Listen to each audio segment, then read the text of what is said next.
All right, chapter 5, being neighborly. What in the world are you going to do now, Joe? Asked Meg one snowy afternoon as her sister came tramping through the hall in rubber boots, with a broom in one hand and a shovel in the other. Going out for some exercise, answered Joe, with a mischievous twinkle in her eye. What does mischievous mean? Brooklyn? Yeah, like maybe not going to get some exercise. What? 2 long walks this morning weren't enough? I advise you to stay warm and dry by the fire as I do, said Meg with a shiver. Never take advice. Can't keep still all day. I like adventures, and I'm going to find some, Joe answered briskly. Meg went back to toast her feet and read, as Joe began to dig paths with great energy. She soon swept a path all round the garden for Beth to walk in when the sun came out and her little dolls needed air. The garden separated the Marches' house from that of Mr. Lawrence. Both stood in the suburb of a city, which was still country-like, with groves and lawns, large gardens, and quiet streets. On one side of a low hedge was an old brown house, looking rather bare and shabby. On the other side was a stately stone mansion with every sort of comfort and luxury. Which house belonged to the Marches? The old shabby house or the stately mansion? Connor? That's the same thing. Which one belonged to the Marches, to the girls? You said the old stately one. Yeah, whatever. The shabby one, the older one. Okay? The mansion is Mr. Lawrence's house. Yet it seemed like a lonely, lifeless sort of house, for no children ever frolicked on the lawn, no motherly face ever smiled at the windows, and few people went in and out, except the old gentleman and his grandson. To Joe's lively imagination, this fine mansion house seemed a kind of enchanted palace, full of splendors and delights which no one enjoyed. She had long wanted to behold its hidden glories and to know the Lawrence boy, who looked as if he would like to be known, if he only knew how to begin. Ever since the party, she had planned many ways of making friends with him, but he had not been seen lately. Peering up, she spied a brown face at an upper window, looking wistfully down into their garden. What does wistfully mean? How is Lori looking out the window down at their garden? What kind of expression is on his face? Jacob? Not evil. That's not wistfully. Aiden? Exactly. Kind of dreaming or wishing that he could go out there and play. That poor boy is suffering for society and fun, she said to herself. His grandpa does not even know what's good for him and keeps him shut up all alone. He needs somebody young and lively to play with, and I've got a great mind to go over and tell the gentleman so. She's going to go and tell him that he's not parenting his grandson the right way. The idea amused Joe, who liked to do daring things. She resolved to try what could be done. When she saw Mr. Lawrence drive off, she dug her way down to the hedge. A hedge is almost like a wall of bushes. So there's like this wall of bushes that divide the house, the two houses. Okay? Where she paused and took a survey. All was quiet, the curtains down, and servants were out of sight. Nothing visible but a curly black head at the upper window. Poor boy, thought Joe, and she tossed up a snowball to make him look out. How did she get his attention? Wyatt? Chuck the snowball out his window. Very good. The head turned at once as the big eyes brightened and the mouth began to smile. Joe flourished her broom and called out, How do you do? Are you sick? Lori opened the window and croaked out as hoarsely as a raven. I'm better, thank you. I've had a bad cold and I've been shut up for a whole week. Oh, I'm sorry. What do you amuse yourself with? Nothing. It's dull as tombs up here. Well, don't you read? Not much. They won't let me.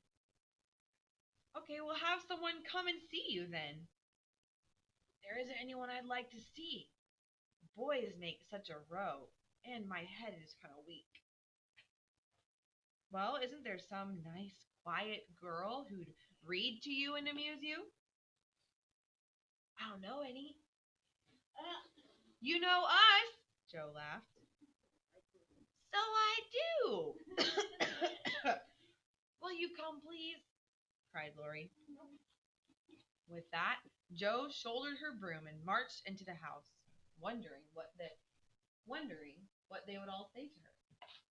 Lori was in a flutter of excitement at the idea of having company, and flew about to get ready. For, as Mrs. March said, he was a little gentleman, and did honor to the coming guests by brushing his hair and trying to tidy up the room, which, in spite of half a dozen servants, was anything but neat. Presently there came a loud ring at the door, then a decided voice asking for Mr. Lorry, and a surprised looking servant came running up to announce the young lady. Okay, now you have to understand back then when they had servants and butlers and things that would answer the door and let people in, whenever a guest came by, they would walk the guest to the person they're coming for and announce, "Sir, Miss Joe is here to see you," and then walk out. "Go ahead and show her up. It's Miss Joe," said Lori, going to the door of his little parlor to meet Joe. She appeared looking rosy and quite at her ease, with a covered dish in one hand and Beth's 3 kittens in the other. "Here I am, bag and baggage," she said briskly. "Meg wanted me to bring some of her blancmange." What's blancmange, Connor? Good, so like a dessert she had made. "And Beth thought her cats would be comforting to you. I knew you'd laugh at them, but I couldn't refuse. She was so anxious to do something to help you." It so happened that in laughing over Beth's funny loan, Lorry forgot his bashfulness and grew sociable at once. "What a cozy room this is," said Joe, glancing around. All right, pause. Why does she bring him pudding and kitten? Ian? Yeah, he's sick. She's bringing him some things to help make him feel better. Well, this room might be if it was kept nice, but the maids are kind of lazy. "Oh, well, I'll write it up in 2 minutes." As she laughed and talked, Joe whisked things into place and gave quite a different air to the room. When she finished, they sat down on the sofa, and Lorry sighed with satisfaction. "How kind you are," he said gratefully. "Yeah, that's what I wanted. Now, let me do something to amuse my company." What does Joe do for Lori? Brian? Cleans up his room. Yeah. He's not feeling good. His room's kind of a mess, so she picks it up for him. "No, no, no. I came to amuse you. Shall I read aloud?" And Joe looked toward some inviting books nearby. She's come to entertain him, basically.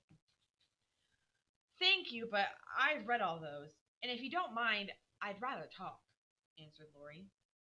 "Not a bit. Why, I can talk all day if you set me going. Beth says I never know when to stop." "Is Beth the rosy one who stays at home a good deal and sometimes goes out with a little basket?" asked Lori with interest. "Yeah, that's Beth. She's my girl, and she's a regular good one, she is too. The pretty one is Meg, and then the curly one is Amy, I believe." "How'd you find that out?" Lori blushed, but answered frankly, "Why, you see, I often hear you guys calling to one another, and I can't help looking over at your house. You always seem to be having such a good time. I beg your pardon for being so rude, but sometimes you guys forget to put down the curtain at the window, and it's almost like looking at the picture to see the fire, and you all around the table sitting there with your mother.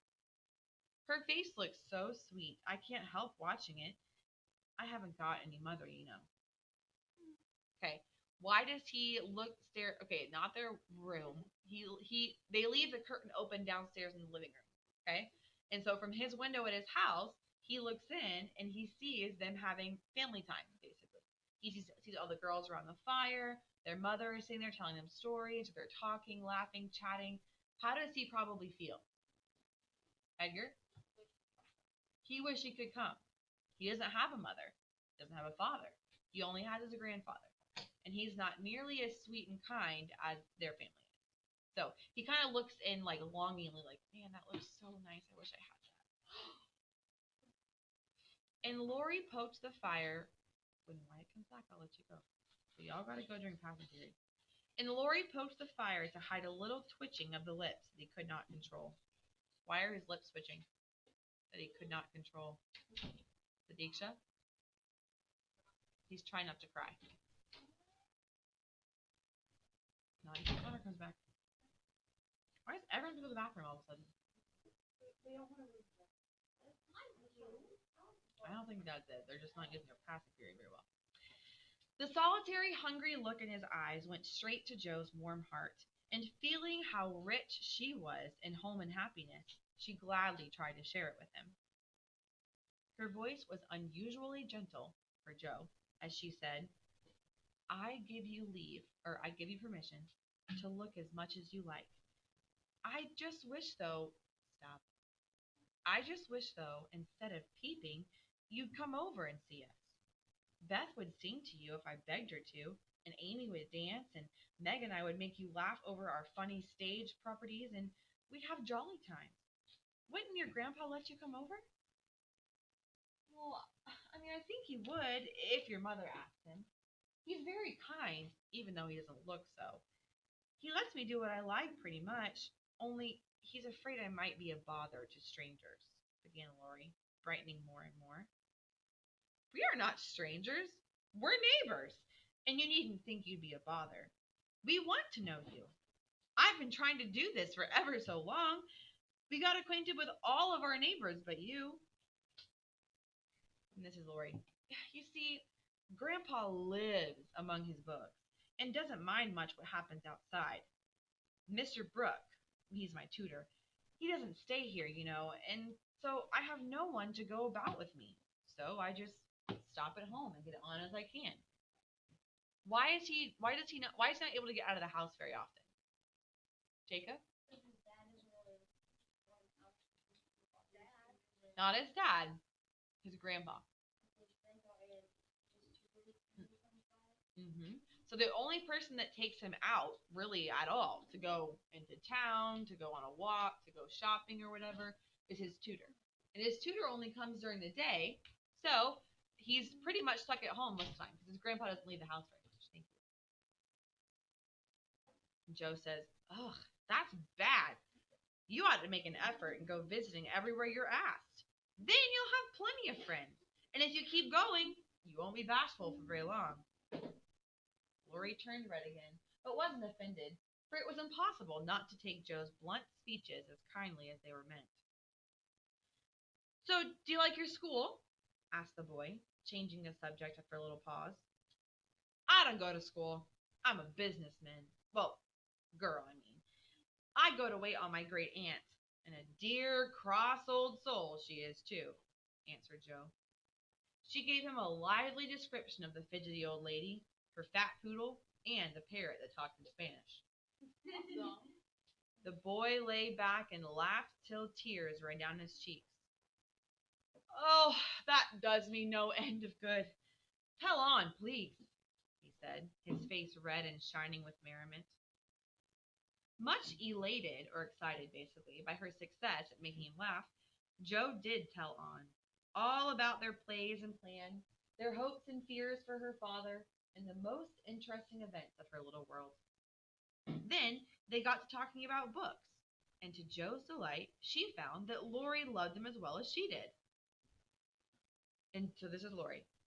Well, if you like books so much, come down and see ours. Grandfather is out, so you needn't be afraid, said Lori, getting up. I'm not afraid of anything, returned Joe with a toss of the head. I don't believe you are, exclaimed the boy, looking at her with much admiration. Privately, he thought she would have good reason to be just a trifle afraid of the old gentleman if she met him in some of his moods. Okay? So basically, the girls have met Mr. Lawrence, but to them, he looks like a kind of a scary old man they don't know very well. Okay? So he's like, don't worry, my grandfather's out. You won't have to worry about meeting him. Plus, he's really not that bad. And Joe's like, oh, I'm not afraid. Okay. Lori led Joe to the library where she clapped her hands and pranced, as she always did when especially delighted. It was lined with books, and there were pictures, statues, and even cabinets full of coins and curiosities. And best of all, a great open fireplace with tiles all around it. What richness! Sighed Joe, sinking into a velvet chair and gazing about her with an air of satisfaction. Theodore Lawrence, you ought to be the happiest boy in the world, she added impressively. No, a fellow can't live on books, said Laurie, shaking his head. Before he could say more, a bell rang, and Joe flew up, exclaiming with alarm, Mercy me! It's your grandpa! Well, what if it is? You're not afraid of anything, returned the boy, looking wicked. Okay, I think I'm a little bit afraid of him, but I don't know why I should be. Marmee said I could come over, and I don't think you're any the worse for it, said Joe, composing herself, though she kept her eyes on the door. Oh, I'm a great deal better for it. It was so pleasant, I couldn't bear to stop, said Laurie gratefully. The doctor is here to see you, sir, said the maid, beckoning. Would you mind if I left you here for a minute? I suppose I must go see him, said Laurie. Don't mind me. I'm happy as a cricket here, answered Joe. Laurie went away, and his guest amused herself in her own way. She was standing before a fine-looking portrait of the old gentleman when the door opened again, and without turning around, she said decidedly, You know, I'm sure now that I wouldn't be afraid of him, for he's got kind eyes, even though his mouth is kind of grim, and he looks as if he has a tremendous will of his own. He isn't as handsome as my grandfather, but I like him. Thank you, ma'am, said a gruff voice behind her, and there, to her great dismay, stood old Mr. Lawrence.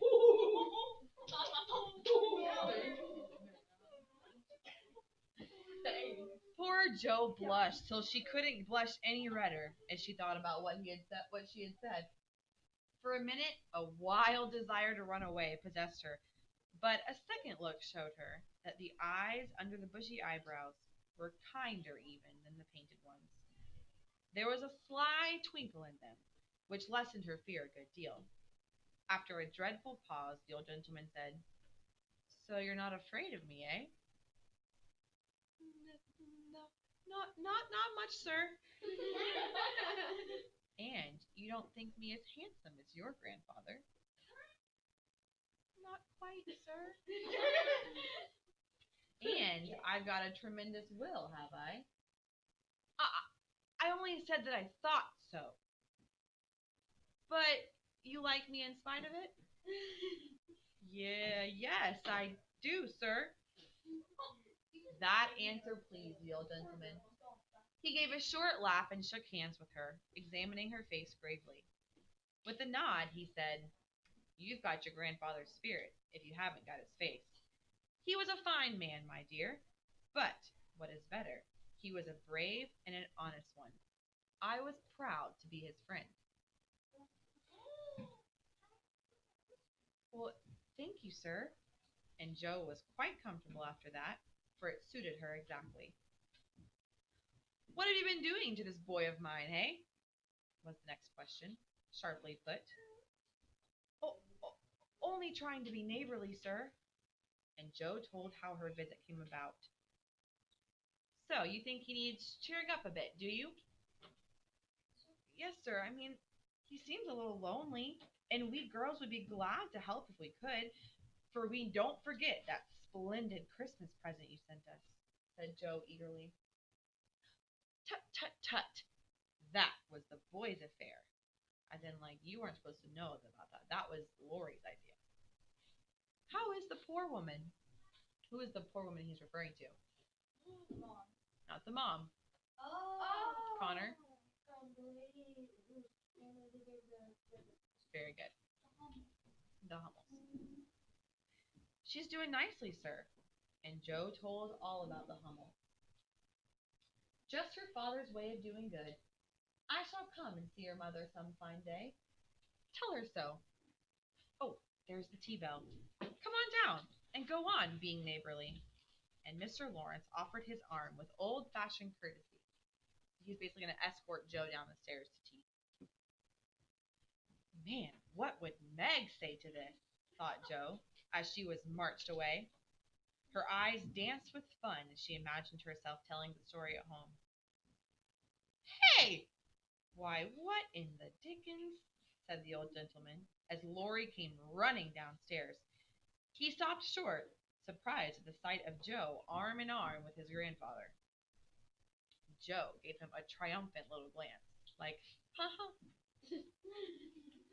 And so then old Mr. Lawrence says, come to your tea, sir, and behave like a gentleman.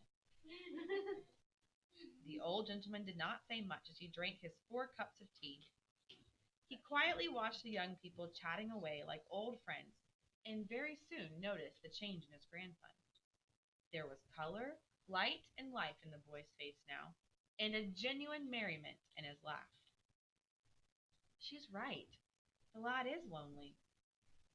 I'll see what these little girls can do for him, thought Mr. Lawrence as he looked and listened. He liked Jo. Her odd, blunt ways suited him, and she seemed to understand the boy almost as well as if she had been one herself. As she rose to go, Laurie said he had something more to show her, and he took her away to the conservatory. What's a conservatory? Aiden? Nope. Bottom of the page. Edgar? A greenhouse for displaying plants. It seemed quite fairy-like to Jo as she went up and down the walks, enjoying the blooming walls on either side, the soft light, the damp, sweet air, and the wonderful vines and trees that hung about her. Her new friend cut the finest flowers until his hands were full. Then he tied them up, saying happily, please give these to your mother, and tell her I like the medicine she sent me very much.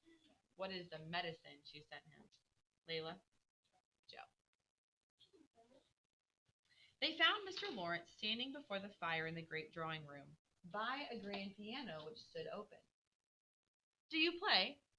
She asked, turning to Laurie with a respectful expression. Sometimes, he answered modestly. Oh, please do it now. I want to hear it so I can tell Beth. As Jo listened, her regard for the Lawrence boy increased very much, for he played remarkably well and didn't put on any airs. What does that mean, put on any airs? Ian? You mean be like make a show out of it, or say he's superior to everyone else? Very good. He didn't act stuck up about it, even though it was obvious he was very, very good. She praised him until he was quite abashed, and his grandfather came to his rescue. Okay, that will do, young lady. His music isn't bad, but I hope he will do more important things in his life. Give my respects to your mother. I hope you'll come again. Good night, Dr. Joe. He shook hands kindly, but glowered, almost like he was angry, as if something did not please him. When they got into the hallway to leave, Jo asked if she had said something amiss or wrong. Laurie shook his head. No, it was me. He doesn't like to hear me play. Why not? I'll tell you someday. You will come again, I hope. Well, if you promise to come and see us after you are well, I will. Good night, Laurie. Good night, Jo. Good night.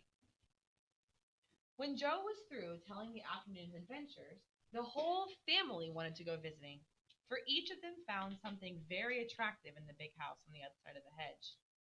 Mrs. March wanted to talk of her father with the old man who had not forgotten him. Meg longed to walk in the conservatory with the flowers. Beth sighed for the grand piano, and Amy was eager to see the fine pictures and statues. Jo asked her mother why Mr. Lawrence didn't like to have Laurie play the piano. Well, I think it was because his son, who was Laurie's father, married an Italian musician, which very much displeased the old man. The lady was lovely and accomplished, but he didn't like her, and never saw his son after he got married. They both died when Laurie was a little child, and then his grandfather took him home. Laurie comes naturally by his love of music, for he is like his mother, and I dare say Mr. Lawrence fears that Laurie may want to be a musician. At any rate, the boy's skill reminds him of the woman he did not like, and so he glowered, as Jo said. Dear me, how romantic! exclaimed Meg. How silly, said Jo. Let him be a musician if he wants to, and don't send him to college when he hates to go. What do you say, Beth?